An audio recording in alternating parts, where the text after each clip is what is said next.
پاکستان کے سب سے بڑے صوبے کے سب سے بڑے محکمے تعلیم کے وزیر ہیں، یہ بتائیں سب سے بڑا چیلنج کیا ہے؟ سب سے بڑا چیلنج ہے سر اسکیل. 55,000 اسکول، 3.25 لاکھ ٹیچرز، ہر گاؤں میں اسکول، ہر شہر میں اسکول، اور ان کی کوالٹی امپروو کرنا ہی میرا مشن ہے. بٹ اس اسکیل پہ ہر جگہ سائز اتنا بڑا ہے کہ آپ کے لیے آلموسٹ امپاسبل ہوتا ہے یونیفارمٹی مینٹین کرنا. تو ہم نے اس دفعہ اسکولز میپ کیے ہیں سارے ریئل ٹائم، بٹ پھر بھی اسکیل سب سے بڑا ایشو. آپ کے والد رانا محمد حیات مسلم لیگ نون کے ساتھ عرصے سے وابستہ ہیں، وفادار رہے، کئی دفعہ MNA منتخب ہوئے. کیا ان کی خدمات کے عوض آپ کو پہلی دفعہ منتخب ہونے پر ہی صوبائی وزیر بنا دیا گیا؟ سر میں سمجھتا ہوں کہ وہ میرے رول ماڈل بھی ہیں، اور انہوں نے میاں نواز شریف صاحب کے ساتھ ایک بڑا مشکل ٹائم بھی گزارا. اور میرے والد صاحب سر 2005 میں واحد ضلع ناظم تھے پورے پنجاب میں، اور پھر کھڑے رہے، نواز شریف کے ساتھ کھڑے رہے. چودھری پرویز الہی صاحب وزیر اعلیٰ تھے، بلا کے یونین کاؤنسل ناظم کہاں اور وزیر اعلیٰ کہاں، بلا کے کہتے تھے کہ جو خزانہ چاہیے لے لو. رانا حیات قصور کا ضلع ناظم نہ ہو، بٹ لوگ کھڑے رہے. میرے والد صاحب بھی ثابت قدم رہے، اور ہم نے بھی انہی سے یہ سب کچھ سیکھا. میاں نواز شریف صاحب جب ملے، انہوں نے مجھے یہ کہا کہ آپ کے والد کی خدمات، آپ کے والد کے معاملات جو ہیں وہ اس پارٹی کے لیے میرے لیے بڑے امپورٹنٹ ہیں. بٹ جب میرے والد نے میری اوتھ ٹیکنگ پہ میڈم چیف منسٹر کا شکریہ ادا کیا، میاں صاحب کا کیا، تو میڈم چیف منسٹر نے کہا کہ یہ میں اس کی کیمپین دیکھ رہی تھی، تعلیم پہ تھی الیکشن میں، تو یہ میرٹ پہ ایجوکیشن منسٹر بنے. پہلی بار منتخب ہونا اور پہلی بار ہی وزیر بن جانا، یہ تو مقدر کے سکندر والی بات ہے. صحیح کہہ رہے ہیں سر. اور سیٹ بھی اتنی مشکل، میں تو اللہ تعالیٰ سے یہی دعا کرتا تھا کہ میں اگر یہ سیٹ جیت جاؤں، بیکاز پاکستان جب سے بنا ہے تب سے یہ سیٹ ایک دفعہ مسلم لیگ نے جیتی، اور وہ بھی 1997 میں. رانا صاحب، آپ کہاں سے پڑھے؟ سر میں 1.5 سال اپنے گاؤں میں پہلے پڑھا جی، اور میں روز پہلے اپنے سرکاری اسکول جاتا تھا، پھر ہمارے گاؤں سے 1 کلومیٹر دور ہمارا شہر ہے پھول نگر، تو وہاں پہ جاتا رہا میں 1.5 سال تیاری کرنے HSN کی. تختی لکھی، وہ ساری چیزیں دیکھی جو ایک پبلک اسکول میں ہوتی ہیں. پھر میں HSN کالج میں چلا گیا جی، بورڈنگ میں کلاس 1 سے ہی. اور بڑا میرے خیال میں مجھے ایک اچھا انسان بنانے میں اور مجھے یہاں تک پہنچانے میں HSN کا اور بورڈنگ کا، اور پھر میں سمجھتا ہوں سر کہ اس کے ساتھ ساتھ اسپورٹس کو کریکولر، میں الحمدللہ کالج پریفیکٹ بھی رہا، میں کراس کنٹری ونر بھی تھا، میرے پاس 2 کالج کلرز بھی ہیں. اور اس کے بعد پھر میں کینیڈا چلا گیا جی، یونیورسٹی آف ٹورانٹو، بہت اچھا ان کا بزنس اسکول. پاکستان کے جو ذریعہ تعلیم ہے، طریقہ تعلیم ہے، اور جو یونیورسٹی آف ٹورنٹو کا ذریعہ تعلیم اور طریقہ تعلیم تھا، کتنا فرق ہے اس میں؟ زمین آسمان کا. یہی اچھا ہے، وہ اچھا ہے؟ وہ اچھا ہے سر. کیسے؟ سر 2-3 چیزیں بڑی امپورٹنٹ ہیں جن پہ اب ہم آہستہ آہستہ ریفارم کر رہے ہیں. پہلی بات تو یہ ہے کہ وہاں پہ ریسرچ کی بہت فنڈنگ ہے، اسے بڑا پروموٹ کیا جاتا ہے. دوسرا، ٹیکنالوجی میں وہ ہمارے سے بہت آگے. اور یہ سوچیں کہ 2005 سے 2009 کا میرا بیچلرس کا ٹینیور تھا وہاں، میں کبھی بینک نہیں گیا، every thing was on line, rosie.utoronto.ca. ہم ابھی تک وہاں نہیں پہنچے. اور اس سال ہم نے یہ ریفارم کیا ہے کہ یہ مینول فیسیں لینی بند کریں. کیا طریقہ ہے، 2025 میں لائنیں لگی ہوئی ہیں. ٹاٹ اسکولوں میں اور HSN کے کالج کے جو طالب علم ہیں، ان کی ذہنیت میں اور ان کے طریقہ کار میں بھی فرق پڑ جاتا ہے. وہ بالکل اپنے دائرے میں محدود ہو جاتے ہیں، عوام سے مکس نہیں ہوتے. اس کا کیا حل ہے؟ سر میرے ساتھ ایسا نہیں ہوا، کیونکہ میں رہتا اپنے گاؤں میں تھا، تو بورڈنگ سے جب آنا، گاؤں چلے جانا، اور آج جو میرا ڈرائیور ہے یہ میرا بچپن میں بیسٹ فرینڈ بھی ہوتا تھا. تو ہمیں ہمیشہ سے پھر ہمارے دادا نے ٹرین ایسے کیا کہ جو مہمان آنے، انہیں بے شک امپلائیز ہیں وہاں، کوکس ہیں، شیفس ہیں، انہوں نے کہنا تم خود سرو کرو گے. اور اسی طرح پھر جتنے گاؤں کے بچے ہیں شام کو ان کے ساتھ کھیلنا. تو شاید ہمارے میں، بٹ آپ کی اس بات میں وزن ہے کہ کیونکہ چیفز کالج تو طبیعت ہوتی ہے ہر کسی کی، اور میں نے تو اپنے بیٹے کو سرکاری اسکول میں داخل کرایا. الحمدللہ اس سال ہمارا سینٹر آف ایکسلنس ہے. یہ کیسے آپ نے یہ کر لیا؟ سرکاری اسکولوں میں تو مڈل کلاس بھی اب نہیں داخلہ کرواتی. سر اس سال ٹرینڈ ریورس ہوا ہے. مجھے کل ایک صاحب ملنے آئے اور انہوں نے کہا کہ میں ایک گاؤں میں رہتا ہوں اور وہاں میں نے ایک بڑے ادارے سے اپنے بیٹے کو آپ کے پبلک سیکٹر اسکول میں داخل کرایا آپ کو دیکھتے ہوئے. ایک فلم ڈائریکٹر مجھے ملے اور یہ کہنا بھی غلط ہے کہ پبلک سیکٹر اسکولز اچھے نہیں ہیں. سو یہ جو ارلی ایئرز ہے یہ ہر ضلع میں بن رہا ہے اور میں نے اپنے بیٹے کا داخلہ اس لیے کرایا کہ لوگوں کو ٹرسٹ ہو. بٹ میرے خیال میں سیفلی کہوں گا کہ پورے پاکستان میں ایسا ادارہ نہیں. سچ تو یہ ہے کہ بیوروکریسی جو کہ سارے نظام کو کنٹرول کرتی ہے اس کا کوئی بچہ سرکاری اسکول میں نہیں پڑھتا. نہیں ہے سر. اسی طرح محکمہ ایجوکیشن کا کوئی جو والدین ہیں ان کا کوئی بچہ نہیں پڑھتا.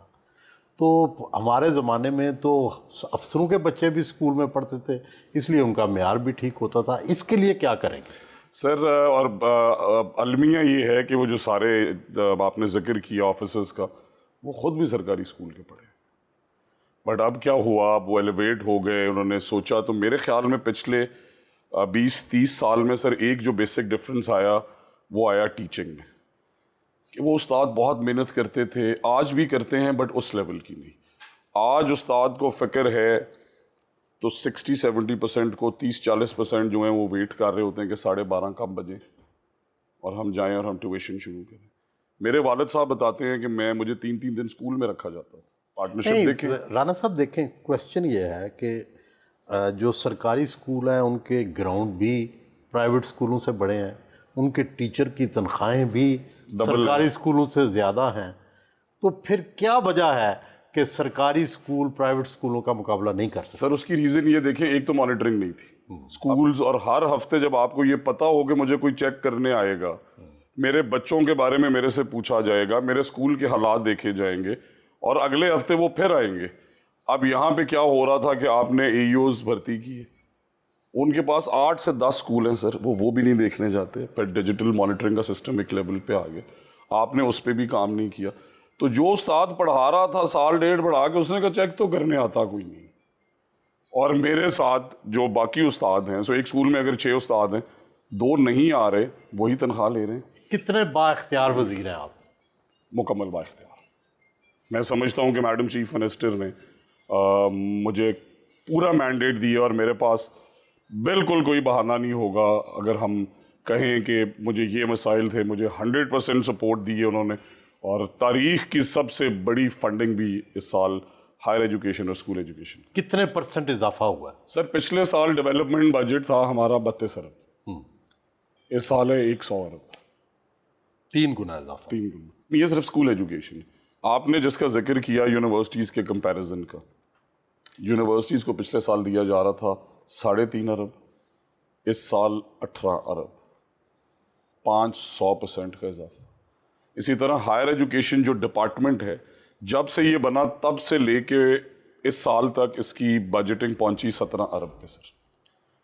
اس سال میڈم چیف منسٹر نے اسے کیا 41 بلین. پرائیویٹ اور پبلک دونوں ملے ہیں پہلی دفعہ، اور پبلک پرائیویٹ پارٹنرشپ میں اب جو سکولز چلائے جا رہے ہیں قریباً 11,000 ہو گئے. ان کے رزلٹس فنومنل. وہ ہمیں تیسرا حصہ کاسٹ میں پڑتے ہیں. پہلی دفعہ ہم ہر بچہ پبلک سیکٹر کا اور پرائیویٹ سیکٹر کا نادرا سے انٹیگریٹ کر رہے ہیں.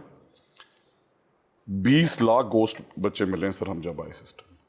سو آپ دیکھیں ایک نظام جس میں 1 کروڑ میں سے 20 لاکھ بچے ہی نہیں ہیں، کس سے جھوٹ بول رہے ہیں؟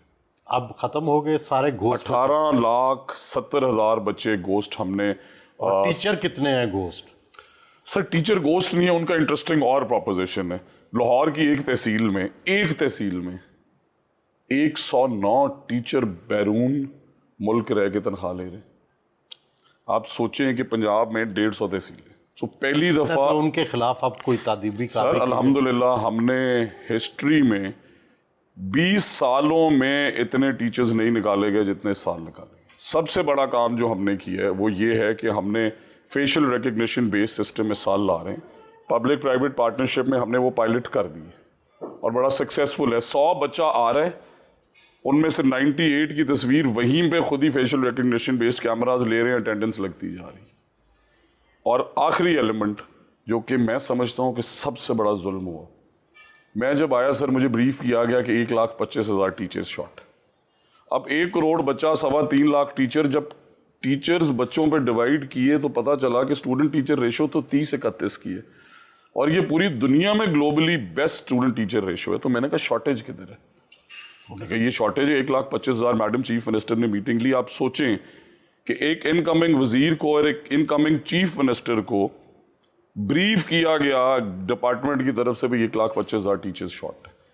آپ نے جب دیکھا تو 45,000 ٹیچرز سرپلس. یہی فیک گوسٹ انرولمنٹ کیوں 18 لاکھ بچے تھے؟ اسی وجہ سے کہ وہاں پہ استاد محترم رہنا چاہتے تھے, پڑھاتے بھی نہیں ہیں. اور پھر آخری ایلیمنٹ کہ اس سال teacher certification, so young interns کو لا رہے ہیں کہ کام کرو بیٹا, مہینے کی تنخواہ ملے گی 50,000, 3 سال ہیں تمہارے پاس, اگر تم نے سرٹیفکیشن لے لی کہ میں مستند سرٹیفائڈ استاد ہوں, تو اس سے 2 کام ہو رہے ہیں سر. انگلینڈ میں ٹیچر شارٹیج ہے, انگلینڈ کے وزیر تعلیم نے مجھے کہا اساتذہ بھیجو. جرمنی میں, ٹرکی میں, یورپ کے اور ممالک میں, مڈل ایسٹ میں ہو رہا کیا ہے؟ ہمارے اساتذہ کے خواب یہاں انہیں دکھائے چھوٹے جاتے ہیں کہ 50-60 ہزار سیلری لے اور یہیں رک جا. اگر وہ یہ سرٹیفکیشن لے لے, وہ گلوبلی ایکسیپٹیڈ ہے. 50,000 سے جائے سیدھا 5 لاکھ پہ, اپنے آپ کو کنٹینیوسلی ڈیولپ تو اس ٹیچر نے کرنا. سو یہ سرٹیفکیشن رجیم لا رہے ہیں. آپ دیکھیں کہ 1,25,000 ٹیچرز ہائر کرنے کی کاسٹ اینول 125 ارب تھی. وہ اس قوم کا پیسہ بچے.